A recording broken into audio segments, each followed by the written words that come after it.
Hello বন্ধুরা, তোমাদের সবাইকে আমার পেজে সাদরে আমন্ত্রণ।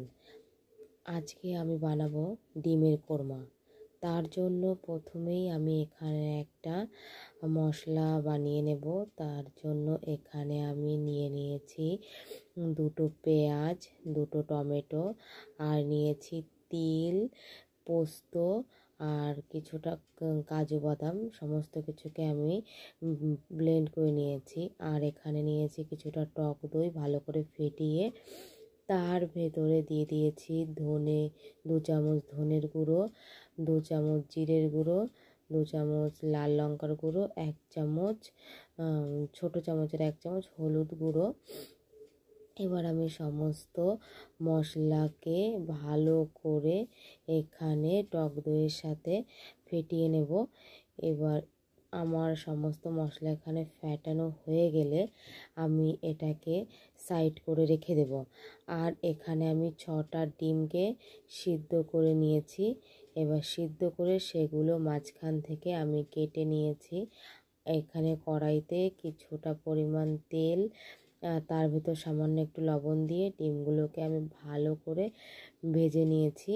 এইবার ওই কড়াইতেই দিয়ে দেব কিছুটা তেলটা গরম হয়ে গেলে তার ভেতর দিয়ে দেব কিছুটা জিরে আর দিয়ে দেব একটা শুকনো লঙ্কা। এবার এই তেল আর জিরেটা যখন ভালো করে আমার ভাজা হয়ে তার ভেতর দিয়ে দেব যে মশলাটাকে পেস্ট করে রেখেছিলাম, সমস্ত মশলাটাকে দিয়ে দেব। আর কড়াইটা বন্ধ করে এখানে আমি দিয়ে নিচ্ছি যে টক দইটাকে আমি ফেটিয়ে নিয়েছিলাম, সেই টক দইটাকে দিয়ে ভালো করে আমি মিশিয়ে আবার গ্যাসটাকে চালু করে দিয়েছি। এবার এখানে আমি একটা আলুকে ভেজে নিয়েছিলাম, সেই আলুটাকে এখানে আমি দিয়ে দেব।